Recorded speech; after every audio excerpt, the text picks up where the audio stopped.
The Volanti trade station was the largest structure Ambassador Yuna Park had ever seen. It floated in space like a metal flower with 1,000 petals. Each petal was a docking bay, and ships from 100 different worlds came and went like bees visiting their hive. Yuna stood at the window of her shuttle and watched the station grow larger. Her hands were steady, but her heart beat fast. Today was the day humanity would officially join the Galactic Compact. After 50 years of observation, the aliens had finally decided that humans were civilized enough to sit at their table. Captain Do-hwan Lee stood beside her. He was a tall man with gray at his temples and scars on his hands from years of military service. His dress uniform was perfect, every button polished, every medal in place. But his eyes were hard. "I do not trust them," he said quietly. "Neither do I," Yuna replied. "But we smile anyway. That is diplomacy." The shuttle docked with a soft bump. The doors opened, and they stepped into a world of strange lights and stranger smells. The air was too warm and carried the scent of flowers that did not grow on Earth. A Morith official waited for them. The Morith were insect-like creatures that stood on 4 legs and used 2 arms for tools. Their bodies were covered in hard shells the color of old bronze. This one wore a golden sash that marked him as someone important. "Welcome, humans," the Morith said. His voice clicked and buzzed. "I am Secretary Vethis. The High Arbiter awaits you in the Grand Chamber." They followed Vethis through corridors filled with aliens. Yuna saw creatures with tentacles, creatures with fur, creatures that floated in glass tanks of water. All of them stopped to stare at the humans. Some looked curious. Many looked disgusted. The Grand Chamber was a massive dome with walls of living crystal that shifted colors with every passing moment. Hundreds of delegates sat in rising rows of seats, representing every species in the compact. At the center of the room stood a raised platform where the High Arbiter waited. High Arbiter Thiessen was the oldest Morith Yuna had ever seen. His shell was cracked in places and had turned from bronze to silver with age. But his eyes were sharp, and when he spoke, every creature in the room listened. "Today we welcome humanity to our compact," Thiessen announced. His voice echoed through the chamber. "They come from a world of extreme danger. Their planet tries to kill them with storms, earthquakes, and predators. Yet they survived. They built cities. They reached for the stars." There was polite clicking from the Morith sections. Other species made their own sounds of approval. Thiessen continued. "As is our tradition, we present new members with a gift. A ship to represent their place among us." Yuna felt her heart lift. She had heard of this tradition. Some species had received beautiful vessels, crafted with the best technology the compact could offer. "Bring forth the gift," Thiessen commanded. A hologram appeared above the platform. It showed a ship. Yuna's heart sank. The vessel was old. Not old like an antique, but old like garbage. Its hull was covered in patches and burn marks. One of its engine pods was missing entirely. The other hung at a crooked angle. There were holes in the cargo bay that had been covered with cheap metal sheets.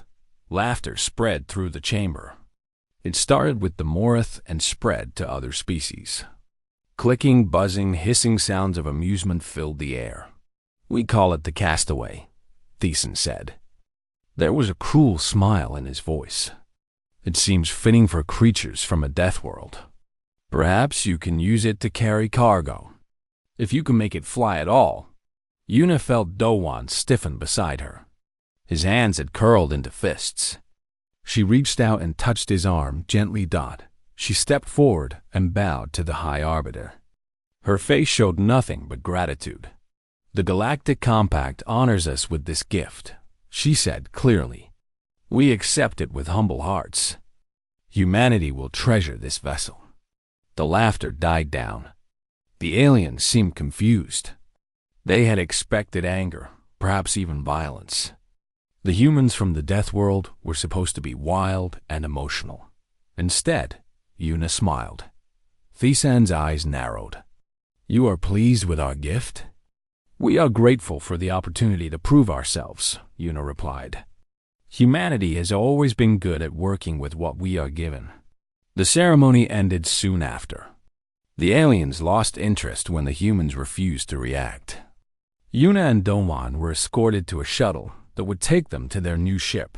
Chief Engineer Suman Beek met them at the airlock. She was a small woman with oil stains on her fingers and fire in her eyes.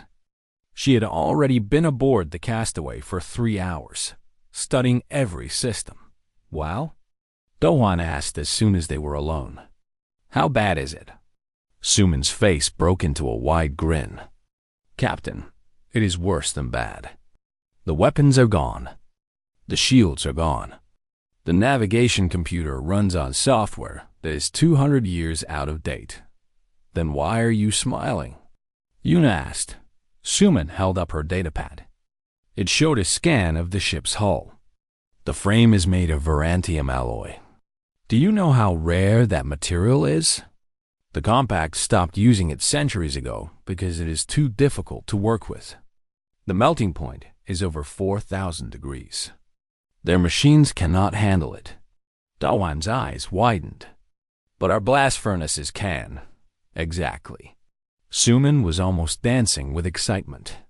"Captain, they gave us the strongest hull in the galaxy because they thought it was worthless junk. They looked at the rust and the holes and saw garbage. They did not look at the bones underneath." Yuna began to understand. "What else?" "The engine mount can support a reactor 3 times larger than what is installed. The cargo bay is big enough to hold a weapons array that would make a battleship jealous. And the internal frame has connection points for systems that were never installed." Suman pulled up more scans. "This was not always a cargo ship. I found old documents in the computer. It was built as a prototype warship, the most advanced of its time. But the project was abandoned when the war ended, and the ship was sold as scrap." Dawan was quiet for a long moment. Then he turned to Yuna. "They meant to insult us." "Yes," she agreed. "They wanted to show the galaxy that humans are nothing, that we deserve only garbage." "Yes." Dawan straightened his shoulders. Something had changed in his eyes. The anger was still there, but now it had a purpose. "Then we will show them what humans do with garbage," he said. "We will turn their insult into the greatest ship the galaxy has ever seen." Suman nodded eagerly. "I have already started making plans. I will need engineers, welders, the best minds humanity has." "You will have them," Dawan promised. "Start reaching out to everyone you trust. We will need a secret location away from Compact eyes." Yuna raised her hand. "We must be careful. If the Compact learns what we are doing before we are ready, they will stop us." "Then we will be careful," Dawan agreed. "But we will not stop. They called this ship the Castaway. I think we should give it a new name." He looked out the window at the battered hull of their gift. "We will call it the Defiance." Suman laughed. "I like that name." Yuna smiled. For the first time since entering the Grand Chamber, she felt hope. The aliens had tried to crush humanity's spirit with this gift. They had tried to show that humans would never be equals. But they had made a mistake. They had forgotten that humans came from a death world. They had forgotten that humanity had survived ice ages, plagues, and wars. They had forgotten that humans were very, very good at taking broken things and making them whole again. The Morith had handed them. Scrap Dot and humanity was about to build something incredible. The asteroid had no name. It was just a number in a catalog that nobody read. It floated in unclaimed space, far from any trade routes, far from any patrols. It was the perfect place to hide. 6 months ago, it had been empty rock. Now it was alive with activity. Suman Beek stood on a metal walkway and looked down at her creation. The Defiance hung in the center of a massive cave that the engineers had hollowed out with laser drills. The ship was surrounded by scaffolding, and sparks flew constantly as welders worked on the hull. The ship looked nothing like the wreck the compact had given them. The patches were gone. The holes were sealed.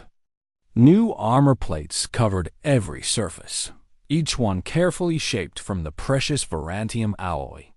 The missing engine pod had been replaced with something bigger. Much bigger. Sumin allowed herself a small smile. They were ahead of schedule. Below her, a young man in a work suit climbed up a ladder to join her. His name was Yunho Kim, and he was the best weapons designer humanity had ever produced. He was also covered in grease. "The main railguns are installed," he reported. "We tested them this morning. The results were beautiful." "How beautiful?" Suman asked. Junho pulled out his datapad and showed her a video. A test target, a solid block of steel the size of a house, sat in space. Then a flash of light crossed the screen. When the camera refocused, the steel block was gone. Only tiny fragments remained, spinning away into the darkness. "The compact uses energy weapons," Junho explained. "Lasers, plasma, particle beams. They are powerful, but they take time to burn through shields. Our railguns fire tungsten rods at 30% of light speed. The kinetic energy alone is enough to crack a small moon." Suman nodded with approval. "And the hybrid system?" "Working perfectly. Each round is wrapped in an energy field that helps it punch through shields before the kinetic impact. The compact has never seen anything like it." They walked together along the scaffolding, checking on different sections of the ship. Every few meters, they passed workers who nodded respectfully. Most of them were young, eager to prove themselves. A few were older veterans who had seen what the compact really thought of humanity. They found Yoonji Choi in the computer core. She was a thin woman who rarely slept and survived on coffee and determination. Cables surrounded her like vines, connecting her to dozens of different systems. "The navigation encryption is broken," she announced without looking up. "I can read their maps now. Every route, every patrol schedule, every hidden base." Do-Hwan Lee had arrived while she was speaking. The captain looked tired but alert. He spent most of his days training the crew and planning tactics. His nights were spent staring at star maps. "How did you break their encryption so fast?" he asked Yoonji. "The compact claims it would take 1,000,000 years to crack." Yoonji finally looked up. Her eyes were red from strain, but she was smiling. "Their encryption is based on fixed patterns. Very complex patterns, but still fixed. Their computers follow rules without ever changing them." She pulled up a display that showed 2 columns of code. "Humans invented something called adaptive learning. Our computers look for patterns and adjust their approach. The compact does not use this technique. I think they are afraid of machines that can think for themselves." "Can you use this against them?" Do-Hwan asked. "Already working on it. I am building a warfare suite that can predict their movements, jam their signals, and feed them false information. When we fight them, they will be blind and confused." Do-Hwan clapped her on the shoulder. "Good work. Take a break soon. We need you healthy." Yoonji waved her hand dismissively. "I will sleep when the ship is finished." They left her to her work and continued their tour. The ship was divided into dozens of sections, each one managed by specialists that Suman had personally recruited. There was a medical bay, a training room, living quarters for the crew, and storage areas filled with supplies. In the engine room, they found the heart of the Defiance. The new power core hummed with contained energy. It was smaller than the old reactor, but produced 10 times more power. "Fusion antimatter hybrid," Suman explained proudly. "The compact considers it theoretically impossible. Too unstable, they say. Too dangerous. And yet here it is, Do-hwan observed. Human engineers solved the stability problem 20 years ago. We never had the resources to build one until now. Sumin patted the reactor housing like it was a pet. She is beautiful.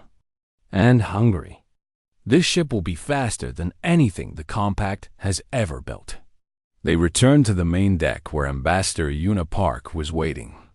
She had arrived from Earth that morning, bringing news and supplies. The Compact believes we are building a trading fleet, she reported. They have no idea about this place. But we must remain careful. There are spies everywhere. Do-hwan nodded. How much time do we have? 6 months at most. The Compact is already growing suspicious of human activity in the outer systems. If we are not ready by then, they may discover us. We will be ready, Sumin promised. They gathered in the command center to review the latest status reports. The Defiance was nearly complete. The weapons were installed. The engines were tested. The computers were programmed. Only small details remained, but Do-hwan was not celebrating. His face was troubled. I have been thinking, he said slowly, about what we are building, about what it means. Yuna understood immediately. You are worried about starting a war. Yes, Do-hwan looked at his hands. When I was young, I fought in the colony rebellions. I know what war does to people. I know the cost. The room was quiet. Everyone felt the weight of his words. The Compact has ruled the galaxy for 10,000 years, Do-hwan continued. They have armies, fleets, resources beyond counting. We have one ship. If we challenge them, we might not survive. Sumin spoke softly. Captain, I saw the way they looked at us in that chamber. Like we were animals. Like we were less than nothing. I know. If we do nothing, that will never change. They will keep treating us as garbage forever. Our children will grow up knowing that the galaxy considers them inferior. Is that the future we want? Do-hwan was silent for a long moment. Then Yuna stepped forward. We did not ask for this fight, she said. We came to the Compact with open hands, ready to be friends. They chose to insult us. They chose to show us contempt. Her voice grew stronger. The Defiance is not about starting a war. It is about showing the galaxy that humanity will not accept slavery with a smile. Junho nodded. The Compact has conquered dozens of species. They only respect strength. If we want to be treated as equals, we must prove that we can fight as equals. Do-hwan looked around the room at the faces of his people. He saw determination. He saw courage. He saw hope. He took a deep breath. Then we continue, he decided. We finish the Defiance. We show the galaxy what humanity can do. And if they force us to fight, we will fight. Sumin grinned. Then let us get back to work. We have a ship to complete. The meeting ended. Everyone returned to their duties. The sounds of construction filled the asteroid base once again. Hammering, welding, programming, testing. 3 weeks later, the Defiance powered up for the first time. Sumin stood at the main console as the fusion antimatter core activated. The entire ship trembled. Lights flickered throughout the base as the reactor drew power. Then the ship lifted off its supports and hovered in the center of the cave dot. It was beautiful. It was deadly. It was ready. Do-hwan's voice came over the communication system. All hands, prepare for departure. We leave in 1 hour. The crew cheered. They had spent 6 months building the impossible. Now it was time to fly. Sumin watched the ship rise higher, its engines glowing with blue fire. She thought about the Compact officials who had laughed at humanity. She thought about the High Arbiter and his cruel smile. Soon, she thought, soon you will see what we have done, and then you will not be laughing anymore. The Defiance moved through space like a ghost. Its engines were silent. Its hull absorbed sensor signals instead of reflecting them. To any observer, it was invisible. Captain Do Hwanli sat in the command chair and watched the stars through the main window. His crew worked quietly at their stations, checking systems and monitoring the space around them. They had been flying for 3 months, staying in the shadows, learning their ship. The Defiance was everything Suman had promised and more. It was fast. It was quiet. And it was hungry for battle. But Do-Hwan had kept them away from fights. He wanted his crew to know every system, every capability, every weakness before they faced a real enemy. Training simulations were useful, but nothing compared to actual experience. "Captain," said Haijin No from the pilot station. She was young, barely 25, but she flew like she had been born in space. "I am picking up a distress signal." Do-Hwan leaned forward. "Source?" "Outer Rim territories. Unclaimed space." Haijin pulled up the signal on the main display. "The language is Palori. They are calling for help." The Palori were one of the gentler species in the galaxy. They looked like tall deer with 4 arms and soft brown fur. They were herbivores, peaceful farmers, and traders who had never developed weapons. The Compact considered them weak and mostly ignored them. "What is their situation?" Do-Hwan asked. Yoonji Choi ran the signal through her translation software. Her face grew dark as she read the message. "They are a refugee convoy. 5 transport ships carrying 3,000 civilians. They are under attack by Vreen raiders." The Vreen were the opposite of the Palori. They were predators, shark-like creatures that live for violence and profit. The Compact used them as mercenaries and enforcers. "How many raiders?" Do-Hwan asked. 3 fast-attack frigates." Taiwan Shin looked up from the communication station. "Captain, if we respond, everyone will know about us. The Vreen will report to the Compact. Our advantage of surprise will be gone." Do-Hwan knew this. He had spent 3 months staying hidden, waiting for the perfect moment to reveal the Defiance. This was not that moment, but he could hear the fear in the Palori voices. He could hear children crying in the background of the transmission. He thought for exactly 2 seconds. "Battle stations," he ordered. The crew moved without hesitation.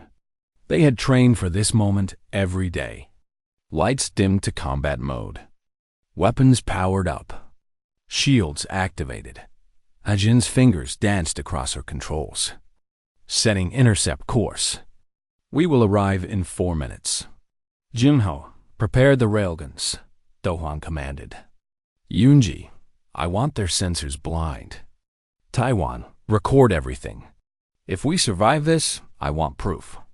The Defiance leaped forward.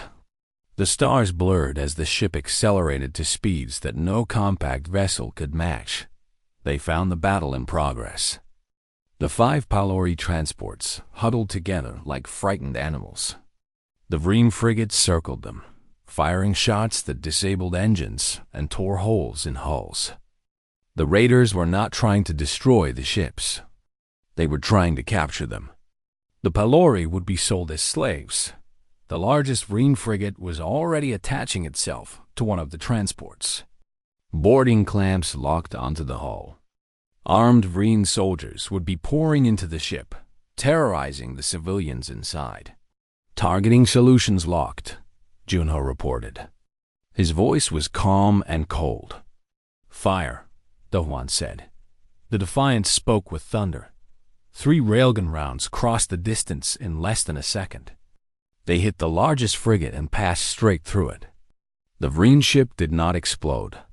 It simply came apart, its hull torn into pieces by kinetic force beyond anything it was designed to withstand. The other 2 frigates spun to face this new threat. Their captains had never seen a ship like the Defiance.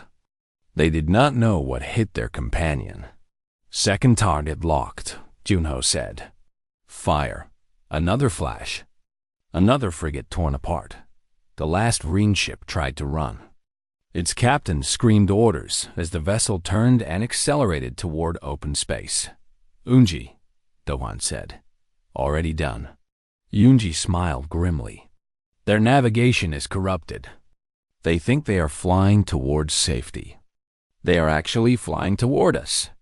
The frigate came closer instead of escaping. Its crew realized the mistake too late. By the time they tried to correct course, the Defiance was already in range. "Captain," Hyjin said quietly, "do we take prisoners?" Dawan considered this. The Vreen were slavers and murderers. They deserved no mercy. But humanity was supposed to be better. "Disable the ship," he ordered. "We will let the compact deal with them." Junho adjusted his aim. The final shot hit the frigate's engines, crippling the vessel without destroying it. The Vreen ship drifted helplessly, unable to move or fight. The battle was over. It had lasted 4 minutes. Dohan released a breath he did not know he was holding. "Damage report." "None," Hyjin reported. "They never even touched us." On the main display, the Palori transports were slowly recovering. Emergency lights flickered on. Life support systems stabilized. The boarding clamps from the destroyed frigate fell away as power died. "Hail them," Dohan said. Taiwan opened a channel. A moment later, a Palori face appeared on the screen. She was old, her fur gray with age, and her eyes were filled with tears. "I am Elder Mavi," she said. Her voice shook. "Leader of this convoy, we watched you destroy those ships. We thought we were going to die. Who are you?" Dowan stood. "I am Captain Dowan Lee of the Earth vessel Defiance. We heard your distress call and responded." "Earth?" Mavi seemed confused. "I know this name. You are the new species. The ones from the Death World. Yes. The Compact gave you a broken ship as an insult. I heard about this." The Morth were very proud of their joke. Mavi's eyes moved across the bridge, taking in the advanced displays and healthy crew. "This is that ship? This is what we made from that ship." Mavi was silent for a long moment. Then she began to laugh. It was not cruel laughter like the Compact had shown. It was joyful, amazed, full of wonder. "You turned their garbage into this?" She wiped tears from her eyes. "You turned shame into salvation." "We had good motivation," Dohan said simply. The Palori convoy was badly damaged but able to fly. The Defiance stayed with them for 3 days, helping repair systems and treat wounded. Suman worked alongside Palori engineers, teaching them techniques that their own technology could not match. Junho helped adjust their minimal defenses. Yunji improved their communication systems. On the final day, Elder Mavi came aboard the Defiance to thank them personally. She walked through the corridors with wonder in her eyes, touching the walls like they were sacred objects. "The Compact has ruled for 10,000 years, she said to Dohan. "They have conquered species, enslaved populations, and destroyed anyone who challenged them. We Palori learned long ago to stay quiet and survive. We accepted that we would always be prey." She stopped and faced him directly. "But you have shown me something new. You have shown me that strength does not require cruelty. That power can be used to protect instead of destroy." "We only did what anyone should do," Dohan said. "We helped people who needed help." Hyjin No had been walking behind them. She spoke up softly. "Because you needed help. That is the only reason." Mavi reached out and took Hyjin's hands. "Child, do you know how rare that is? Most species in this galaxy would have stayed hidden. They would have calculated risks and decided that 3,000 Palori lives were not worth exposure." "Then most species are wrong," Hyjin said simply. Mavi smiled. It was a warm smile, full of hope. "I will remember you," she promised. "My people will remember you. And when you need allies, we will answer." The Pelori convoy departed the next morning. Do-hwan watched them go from the bridge. Beside him, Yoonji was monitoring communications. "Captain," she said, "the Vreen survivor ship. They managed to send a message before we disabled their systems." "To who?" "Compact Command. They described our ship. They described what we did." Yoonji looked up at him. "The Compact knows about us now." Do-hwan had expected this. He had made his choice when he ordered battle stations. There was no going back. "Then we continue forward," he said. "And we prepare for whatever comes next." Somewhere in compact space, a report landed on the desk of High Arbiter Thiessen. He read it 3 times, unable to believe what he was seeing. The humans had taken his insult and forged it into a weapon, and now the galaxy would learn to fear it. Commander Rethus had never lost a battle. In 300 years of military service, he had crushed rebellions, conquered planets, and destroyed entire fleets. The Marath Empire considered him their greatest warrior. The Compact Council trusted him with their most difficult problems. Now they had given him the humans. He stood on the bridge of his flagship, the Eternal Judgment, and reviewed the reports for the 100th time. 1 human ship. 1 small vessel built from garbage. It had destroyed 3 Vreen frigates in 4 minutes and disappeared without a trace. Around him, 11 more warships waited for orders. It was the largest hunting fleet assembled in 50 years. The Council was taking no chances. "Find them," the High Arbiter had commanded. "Destroy them. Make an example that the galaxy will never forget." Rethus had promised to deliver. He had never failed before. He would not fail now, but as the weeks passed, his confidence began to crack. The Defiance was impossible to find. It moved like smoke, appearing in one system and vanishing before his ships could respond. It struck at supply convoys and sensor stations. It crippled patrol ships without killing their crews. It left messages mocking the Compact carved into asteroid surfaces. Worse, the humans were not working alone. Rethus received reports of alien species helping them. The Pelori were hiding human agents. The Fenri were sharing intelligence. Even some Vreen clans were refusing to hunt the human ship, claiming it was cursed. "They are building alliances," his second officer reported. "Every species the Compact has oppressed is starting to whisper about the human ship. They call it a symbol of hope." Rethus slammed his claw against the console. "It is 1 ship. How can 1 ship inspire such foolishness?" His officer had no answer. On the Defiance, Captain Do-hwan Lee was asking himself the same question. He sat in his cabin and studied the star maps. The hunting fleet had been chasing them for 2 months. His crew was tired. Their supplies were running low. Every time they stopped to resupply, the Compact got closer. A knock came at his door. Yoonji Choi entered with a datapad. "Good news or bad news?" Do-hwan asked. "Both." Yoonji sat down across from him. "The good news is that our intelligence network is growing. Species all over the rim are sending us information. Patrol schedules, safe harbors, supply caches. We have eyes everywhere. And the bad news? The Compact is learning. Rethus is not stupid. He has started using bait convoys to lure us into traps. 3 times this week, we almost fell for them." Do-hwan nodded slowly. "We cannot keep running forever. No, eventually they will corner us." Yoonji leaned forward. "Captain, I have an idea. But you will not like it. Tell me anyway. We stop running. We let them catch us."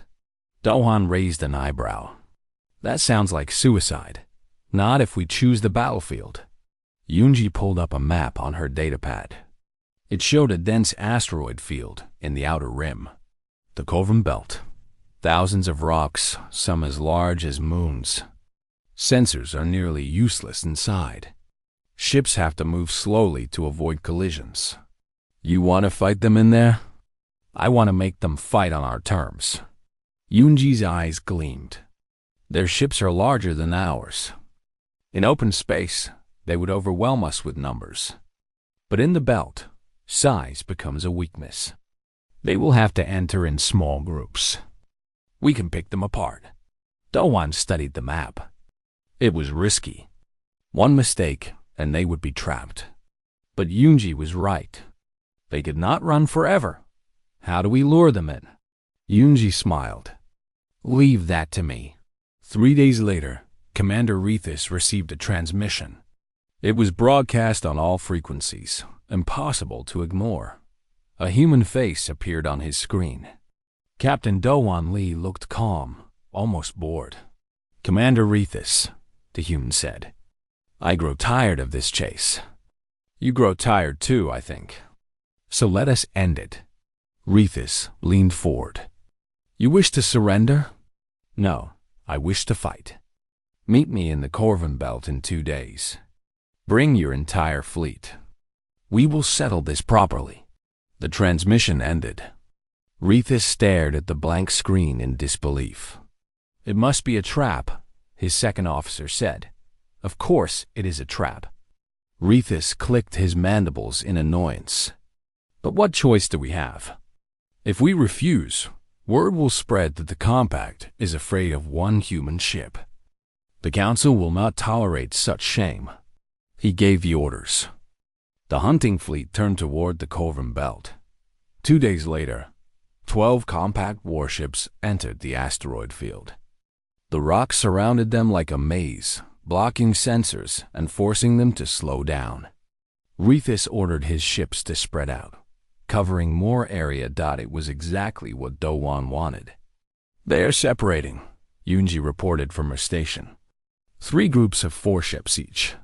Taiwan, begin the song, Dowan ordered. Taiwan Shin grinned.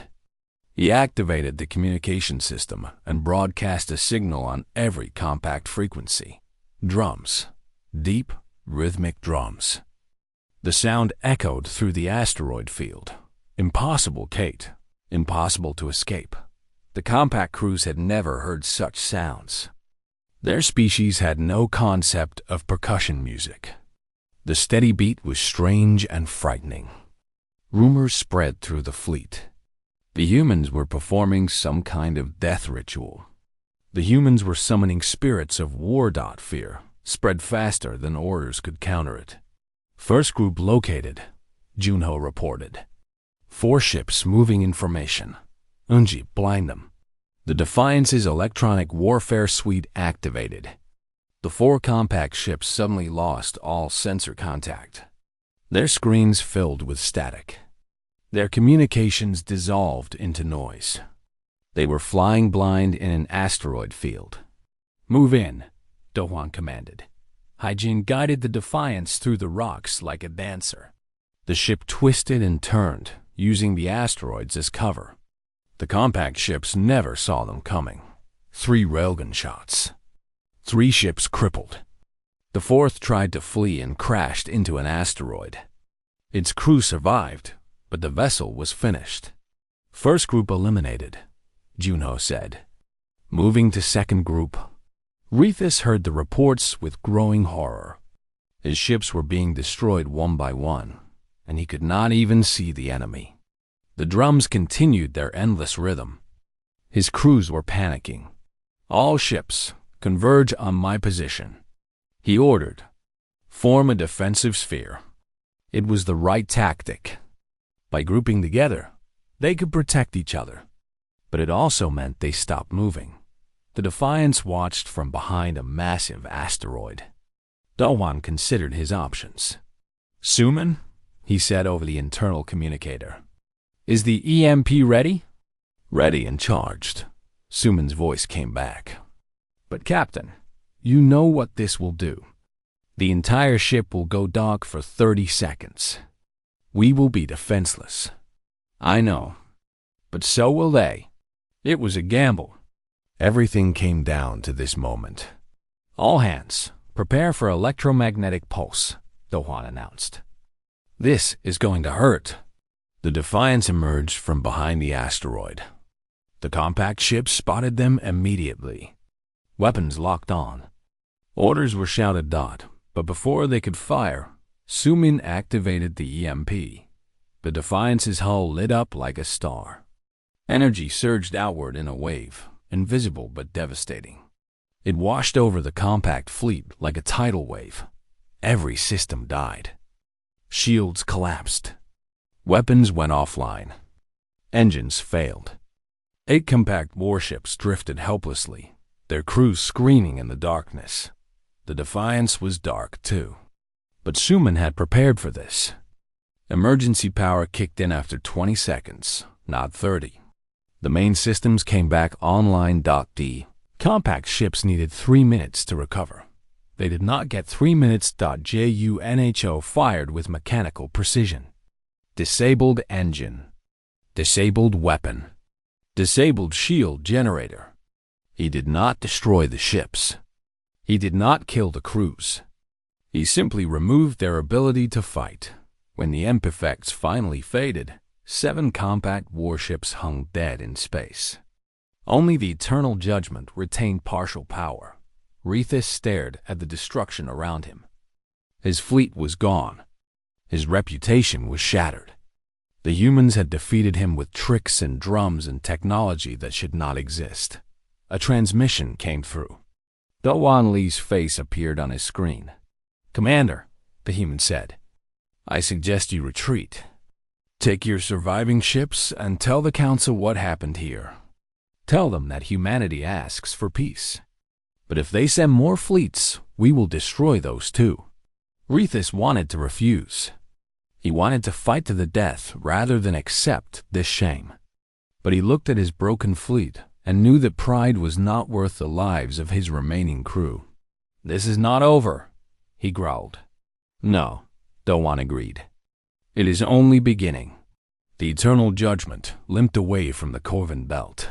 Behind it, the drums finally fell silent. Dowan collapsed back in his chair. His hands were shaking. They had won, but it had been close.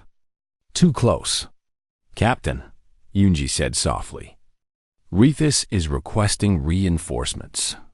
The Council has agreed. They are mobilizing the entire compact military." Dowan closed his eyes. They had won the battle, but the war was just starting. And humanity had only one ship. The Volanti trade station looked the same as it had 1 year ago. The same metal pedals, the same busy docking bays, the same alien ships coming and going. But everything had changed. Ambassador Una Park stood in a cell deep inside the station. Her hands were bound. Her face was bruised. Beside her stood 12 other human diplomats, all captured when the compact seized the embassy. The worst part was Gia. Una's daughter was only 19 years old. She had come to the station to study alien languages, dreaming of becoming a translator. Now she sat in the corner of the cell, trying not to cry. "Mother," Gia whispered, "are they going to kill us?" Una did not answer. She did not want to lie. The door opened. High Arbiter Thiessen entered, his silver shell gleaming under the harsh lights. Behind him came 2 Morith guards carrying weapons. "Ambassador Park," Thiessen said. His voice was cold. "Your species has caused me great trouble. One ship, one pathetic ship built from garbage. And yet it has humiliated the greatest military in the galaxy." Una raised her chin. "Perhaps your military is not as great as you believed." Thazan's eyes narrowed with anger. "I have gathered 40 warships around the station, the largest fleet in a century. Your Captain Lee is coming. I know this. He is foolish enough to try to rescue you." "Dowan has many things," Una said calmly. "Foolish is not one of them. We shall see." Thiessen turned toward the door. "When he arrives, I will destroy his ship. Then I will execute you and your daughter on live broadcast. The galaxy will learn what happens to species that challenge the compact." He left. The guards remained, watching the prisoners with hungry eyes. Gia began to cry quietly. Yuna moved to hold her daughter, her bound hands making the gesture awkward, but no less loving. "Do not give up hope," she whispered. "The story is not over yet." Outside the station, the compact fleet waited in perfect formation. 40 warships, each one armed with enough firepower to level a city. Commander Rethus stood on the bridge of his new flagship, eager for revenge. This time, there would be no asteroids to hide behind. No tricks to save the humans. "Contact," a sensor officer reported. "One ship approaching. It is the Defiance." Rethus clicked his mandibles with satisfaction. "Alone, as I predicted. The humans are brave but stupid." The Defiance dropped out of faster-than-light travel and stopped. It was tiny compared to the compact fleet. A single ship facing 40. A transmission came through. Captain Do-Hwan Lee appeared on every screen. "High Arbiter Thiessen," he said. "Release the hostages. End this peacefully." Thazan's laughter echoed through the communication channel. "You are surrounded by 40 warships. You have no allies, no reinforcements. And you ask me for peace?" "I ask one more time," Do-Hwan said. His voice was steady. "Release them." "No." Do-Hwan nodded slowly. Then he smiled. "Very well. I gave you a chance." Behind the Defiance, space began to twist. Light bent in strange patterns. Then, one by one, ships appeared. The first was a Palori transport, but it was not the same vessel that Elder Mavi had led to safety. Its hull was reinforced with human armor. Its cargo bays had been converted into weapon mounts. More ships followed. Fennery traders carrying missiles. Green defectors flying stolen frigates. 3 other species that the Compact had conquered and forgotten, now armed and angry. 27 ships in total. None as powerful as a Compact warship, but all of them willing to fight. Elder Mavi's voice came over the open channel. "High Arbiter. 1 year ago, the humans saved my people when they had nothing to gain. Today, we repay that debt. You taught us that strength comes from fear. They taught us that strength comes from compassion. We know which lesson we prefer." Thiessen was silent for a long moment. Then he began to laugh again, though there was less confidence in the sound. 27 ships? Against 40? You are still outnumbered. You will still die. "Perhaps," Do-Hwan replied. "But we will take many of you with us. And the galaxy will know that the Compact is not unbeatable. That knowledge alone is worth dying for." The 2 fleets faced each other. Weapons charged. Shields activated. The moment stretched like a wire about to snap. Eung Choi spoke quietly from her station. "Captain, I have access to their communications. The Compact crews are confused. They were told this would be easy. They were not prepared for a real fight. Then let us make it harder for them," Do-Hwan said. "Broadcast on all frequencies. Every species in range should hear what happens here today." The battle began. The Defiance led the charge, its railguns firing constantly. John-Ho Kim worked his weapons like a musician playing an instrument, each shot precise and devastating. Compact shields shattered. Compact hulls cracked. The Allied fleet followed, each ship playing its role. The Palori transports were slow but heavily armored, drawing fire away from the faster vessels. The Vreen defectors struck at weak points. Their knowledge of Compact tactics turned against their former masters. The smaller species harassed and distracted, keeping the enemy off balance. Eunji's electronic warfare suite caused chaos in the Compact command structure. Orders were delayed or corrupted. Ships received conflicting instructions. The rigid hierarchy that had once been the Compact's strength became its weakness, but the Compact fleet was still powerful. Allied ships began to fall. A Fennery trader exploded in flames. A Palori transport went dark, its crew lost. The price of the battle grew with every passing minute. The Dohwan ignored the losses. He focused on one goal only: the station. Haijin, take us in. All power to forward shields. The Defiance dove toward the Volanti station, dodging enemy fire. Compact ships tried to intercept, but the Allied fleet held them back. Junho fired constantly, clearing a path through the defenders. They reached the station. Dohwan led the boarding party himself, running through the airlocks with a weapon in each hand. Behind him came a dozen of his best soldiers, all volunteers who had trained for this moment. The station's corridors were chaos. Alarms screamed. Lights flickered. Compact guards tried to stop them, but human weapons cut them down. They found the cells. Dohwan kicked open the door and saw Yuna standing with her bound hands raised in defense. Jia huddled behind her. "Ambassador," Dohwan said, "we should leave." Yuna's face broke into a smile. "You came." "Of course we came." Dohwan cut their bonds with a combat knife. "We never leave our people behind." They ran back toward the docking bay. The sounds of battle echoed from outside. The station trembled as weapons struck its hull. In the main chamber, they found Thiessen waiting. The High Arbiter stood alone, a weapon in his ancient claws. His guards were gone. His fleet was being destroyed. Everything he had built was crumbling around him. "You were given garbage," he spat. "You should have accepted your place at the bottom of the galaxy." Dohwan faced him calmly. "You gave us scrap.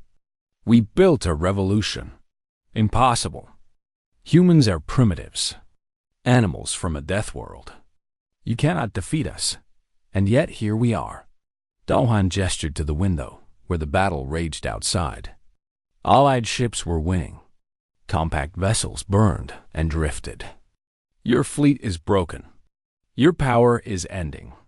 The galaxy is watching." Thiessen raised his weapon, but he was old and slow. Dohwan was faster. The High Arbiter fell. The battle ended soon after. The compact fleet, leaderless and demoralized, surrendered. 18 warships remained, all of them damaged. The rest were destroyed or fleeing. The Allied fleet had lost 11 ships, hundreds of lives from a dozen species. But they had won. Dohwan stood on the bridge of the Defiance and addressed the galaxy. The broadcast reached every world that could receive it. Today, the Galactic Compact learned that its power has limits. Today, species that were called weak and primitive proved that courage matters more than numbers. Today, humanity and its allies fought for freedom and won. He paused, letting the words settle. "We do not seek to conquer. We do not seek revenge. We seek only to be treated as equals. Any species that shares this dream is welcome to join us. Any species that opposes us will learn what we learned today. But the galaxy belongs to everyone, not just the strong." The transmission ended. In the silence that followed, Dohwan felt the weight of everything that had happened. The year of building and hiding. The battles and the losses. The fear and the triumph. Yuna approached him. Jia stood beside her, looking at the stars with wonder instead of fear. "What happens now?" Jia asked. "Now we rebuild," Dohwan said. "The compact will reform or fall apart. New alliances will form. New challenges will come. But we have proven something important today." "What is that?" Dohwan looked at the Defiance's crew, at the Allied ships floating outside, at the galaxy waiting beyond. That potential cannot be measured by those who lack imagination. That scrap can become salvation. And that humanity will never accept being less than what we can become. 6 months later, the Defiance became a museum ship, orbiting Earth as a monument to what humanity had achieved. Millions came to see it, to touch its hull, to remember. Su Min returned to engineering, teaching the next generation of builders. Junho wrote books about weapons design that became required reading at every military academy. Yunji disappeared into intelligence work, her smile the last thing her enemies ever saw, and somewhere in a shipyard orbiting Earth, a new vessel took shape. Its designation was Defiance 2, because humanity had learned the most important lesson of all. They were never the scrap dot, they were the forge, and they were just getting started.